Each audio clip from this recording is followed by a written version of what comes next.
Hello students, this is the third lecture of class 10 civics federalism, and in the first lecture we studied about meaning of federalism and the features of federalism. In the second lecture we came to know about the differences between unitary system and the federal system, and in this lecture, in this third lecture, we will know about the different routes through which the federation can be formed. Yes, a country with a federal system is known as the federation. So how the federations are being formed? In this topic we will know that in two ways the federations can be formed. So let's see what are the two ways. Federation दो तरीके से बन सकते हैं, दो तरह से बन सकते हैं, उसको हम यहाँ देखते हैं. तो इसके पहले स्टूडेंट्स मैं थोड़ा सा आपके साथ ये बुक को शेयर करना चाहूंगी. ये बुक जो है ये आप ही की बुक है, क्लास 10 सिविक्स की बुक ये है. एंड स्टूडेंट्स इसमें कई सारे चैप्टर्स हैं जो आप पढ़ रहे हैं. कुछ चैप्टर्स आपके सिलेबस में हैं, कुछ चैप्टर सिलेबस में नहीं है, लेकिन इस बुक का हिस्सा है सारे चैप्टर्स. 8 चैप्टर्स आ गए, ठीक है, और 8 अलग अलग चैप्टर से मिलकर के ये बुक बनी है. अब इस बुक को बनाने के दो तरीके हो सकते हैं. एक तो ये कि अलग अलग चैप्टर्स को लेकर के एक जगह कंबाइन कर दिया और इस बुक का कवर लगा दिया, ये एक बुक बन गई. ठीक है, चैप्टर्स अलग अलग से हमने लिए और सारे चैप्टर्स को एक में मिला दिए और ये एक बुक. ये सिर्फ इस बुक का मैंने एग्जांपल दिया, ये कोई भी बुक पे ये चीज लागू होती है कि एक किताब बनाने के लिए हम अलग अलग चैप्टर्स को ले लें और उन सबको एक जगह कंबाइन कर दें तो एक, और बुक का कवर लगा दें तो वो एक बुक बन गई. एक ये तरीका हुआ. दूसरा तरीका क्या है कि एक बुक है और इस बुक को लिखा गया, इसमें कई सारे चैप्टर्स लिखे गए, यानी एक वो बुक जिसमें चैप्टर्स को मिला करके एक किताब बना गई और एक वो बुक जिसमें किताब लिखी गई और इसे चैप्टर्स में डिवाइड किया गया है. ठीक है, यही डिफरेंस है. फर्स्ट जो रूट है वो है एग्रीमेंट टू लीव टुगेदर, यानी कई एक कंट्री है जिसमें कई सारे स्टेट्स हैं. वो कंट्री में ज्यादा स्टेट इसलिए हैं क्योंकि बहुत सारे स्टेट्स ने मिलकर ये डिसाइड किया, ये एग्रीमेंट किया आपस में कि हम सभी मिल करके एक नेशन बन के रहेंगे. ठीक है, ये हुआ एग्रीमेंट टू लीव टुगेदर.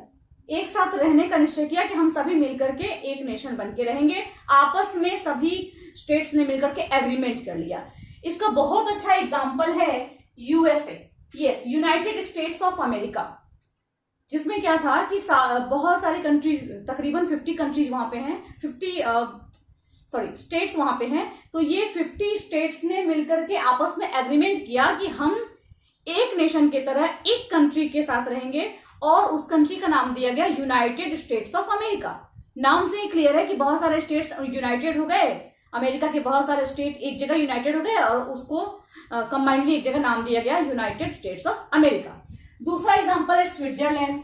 हालांकि स्विट्जरलैंड अपने आप को डायरेक्ट फेडरेशन नहीं कहता है अपने नाम में, लेकिन ये भी एक फेडरेशन ही है. ठीक है, यहां भी वही चीज है कि बहुत सारे स्टेट्स ने मिलकर के एग्रीमेंट किया कि हम सभी एक साथ रहेंगे और ये स्विट्जरलैंड बना, स्विस फेडरेशन बना. नेक्स्ट है ऑस्ट्रेलिया. ऑस्ट्रेलिया में भी यही कहानी है. ठीक है, तो ये तो हुआ एक रूट कि बहुत सारे स्टेट्स ने एग्रीमेंट कर लिया कि हमें साथ रहना है. ठीक है, नेक्स्ट में हम जब आते हैं सेकेंड रूट में, वो है कि mutual trust between government of different levels. Government के अलग अलग लेवल्स के बीच में म्यूचुअल ट्रस्ट है, यानी सब आपस में सपोर्ट करके, आपस में कोऑपरेट करके, कोऑर्डिनेट करके और आपस में कोऑपरेट करते हुए, कोऑपरेशन करते हुए तब जाके ये लोग रूल को चला रहे हैं, ये लोग एक नेशन को चला रहे हैं. इसमें क्या है कि एक कंट्री को एडमिनिस्ट्रेशन के हिसाब से और म्यूचुअल ट्रस्ट के हिसाब से अलग अलग स्टेट्स में बांटा गया. ठीक है, जैसे इंडिया में क्या है, इंडिया में जो 28 स्टेट्स हैं, इन सभी स्टेट्स ने एग्रीमेंट नहीं किया है, ये स्टेट्स इंडिया का ही पार्ट है. ठीक है, टाइम टू टाइम नए नए स्टेट्स बनते गए और ये इंडिया का ही पार्ट है. ये कोई एग्रीमेंट का रिजल्ट नहीं है हमारा कंट्री. यूएसए जो है वो बहुत सारे स्टेट्स के एग्रीमेंट का रिजल्ट है, लेकिन इंडिया किसी एग्रीमेंट का रिजल्ट ना होके इंडिया म्यूचुअल ट्रस्ट का रिजल्ट है.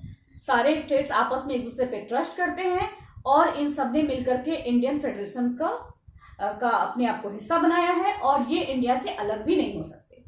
ऐसा ही यहाँ पे है स्पेन में एंड बेल्जियम में। याद करो पावर शेयरिंग के चैप्टर में आपने देखा था कि बेल्जियम में भी यही था। बेल्जियम में कैसे स्टेट गवर्नमेंट थी, कम्युनिटी गवर्नमेंट्स थी और सेंट्रल गवर्नमेंट भी थी, है ना। तो ये दो रूट्स है, agreement to live together and mutual trust between government of different levels.